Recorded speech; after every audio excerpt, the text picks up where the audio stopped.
Hai pejuang SKB CPNS atau P3K Apoteker tahun 2024.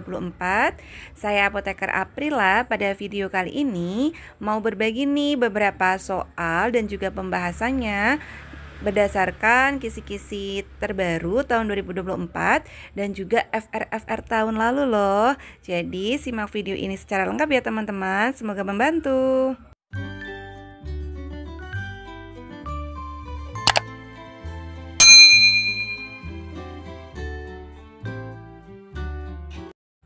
Soal nomor 1. Amphotericin B merupakan antifungi yang bekerja dengan mengikat ergosterol jamur. Di rumah sakit, penyimpanan obat tersebut yang tepat adalah pada suhu A. 2-8 derajat Celcius, B. 15-25 derajat Celcius, C. minus 25 sampai minus 10 derajat Celcius, D. suhu ruang atau tidak lebih dari 30 derajat Celcius, dan E. 8 sampai 15 derajat Celcius. Aku kasih waktu 5 detik ya.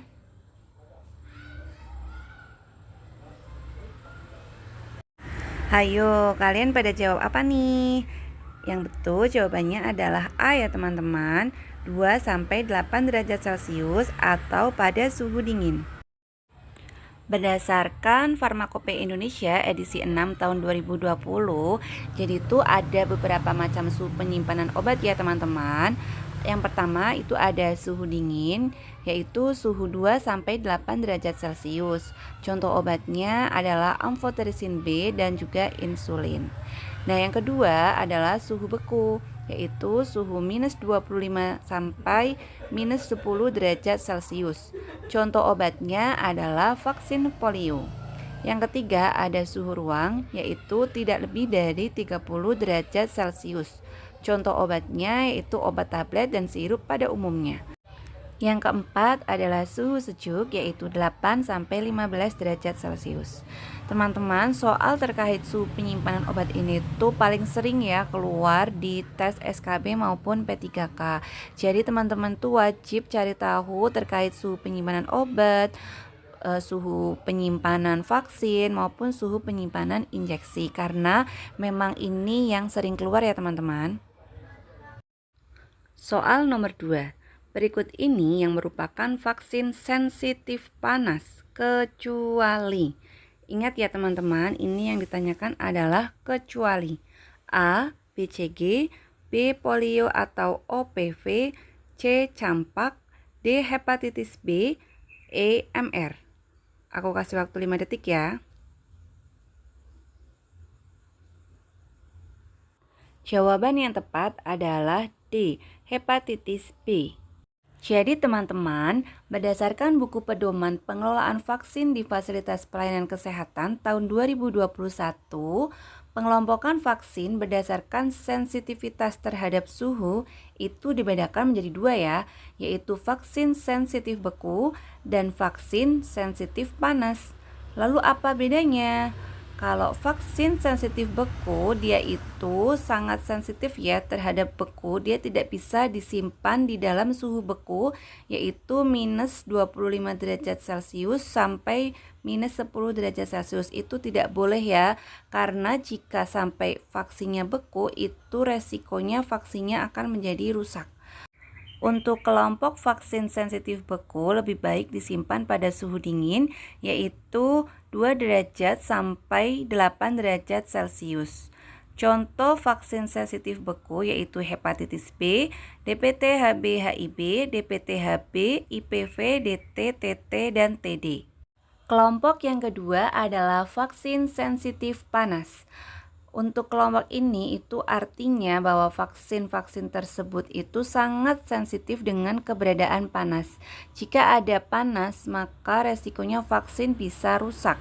Untuk vaksin kelompok ini itu penyimpanannya khusus untuk polio adalah di suhu beku, yaitu minus 25 derajat sampai minus 10 derajat.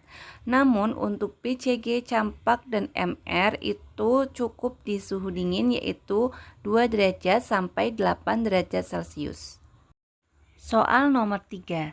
Beyond Used atau BUD obat tetes mata mini dose adalah A. 28 hari, B. 30 hari, C. 7 hari, D. 24 jam, E. 3 hari. Aku kasih waktu 5 detik ya.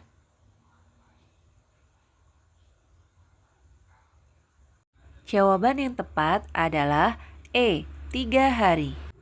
Beyond Used atau BUD dalam bahasa Indonesia adalah batas waktu penggunaan obat. Merupakan suatu batas waktu obat racik ataupun obat kemasan lainnya yang sudah tidak boleh disimpan maupun digunakan, dihitung dari tanggal atau waktu obat tersebut diracik atau dibuka dari kemasan primer. Jadi teman-teman, jika obat itu sudah dibuka dari kemasan primernya atau dari tutupnya ya, ataupun itu obatnya diracik, maka expirednya itu sudah tidak mengikuti expired dari pabrik, tapi ada ketentuan tersendiri yang disebut sebagai PUD. Tetes mata dan juga tetes telinga itu merupakan sediaan steril ya teman-teman. Nah, untuk sediaan steril ini memiliki ketentuan BUD, yaitu untuk tetes mata dengan kemasan botol dan tetes telinga memiliki BUD maksimum 28 hari.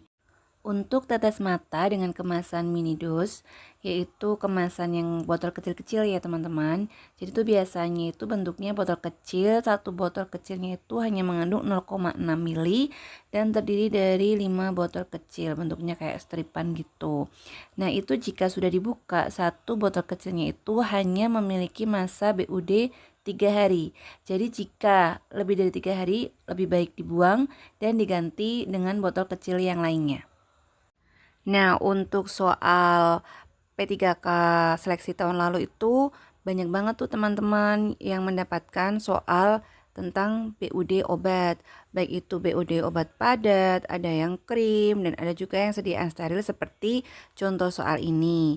Jadi untuk teman-teman, kalau saran saya adalah banyak-banyak belajar mengenai BUD. Pelajari dari berbagai referensi karena memang banyak referensi dan cukup beda juga, tapi kalau kalian memahami dan nanti di soal pasti keluar tidak akan bingung kalau memang sudah paham terkait BUD obat tersebut. Nomor 4. Seorang pasien berusia 60 tahun mengalami hipertensi sejak 1 tahun lalu dan mendapatkan terapi rutin amlodipin 10 mg. Saat kontrol, pasien ternyata juga mempunyai kadar kolesterol yang tinggi. Dokter meresepkan obat tambahan simvastatin 20 mg. Namun, terdapat interaksi serius jika kedua obat tersebut diminum bersamaan. Apa sebab interaksi di antara kedua obat tersebut? A. Simvastatin meningkatkan kadar amlodipin. B. Amlodipin meningkatkan kadar simvastatin. C. Kedua obat tersebut saling meningkatkan satu sama lain. D. Amlodipin mempercepat metabolisme simvastatin. E. Simvastatin menghambat penyerapan amlodipin. Hayo, kira-kira apa nih jawabannya teman-teman? Nah, ini tuh soal yang keluar di FR tahun lalu ya teman-teman. Nah, untuk jawaban dan pembahasannya nanti akan aku bahas di video selanjutnya. Demikian video pembahasan soal pada part 1, semoga bermanfaat ya. Jangan lupa selalu semangat dan berdoa, semoga sukses. Terima kasih sudah menonton, jangan lupa klik subscribe dan klik tombol notifikasi ya. Oke semua, terima kasih, sampai ketemu di video selanjutnya.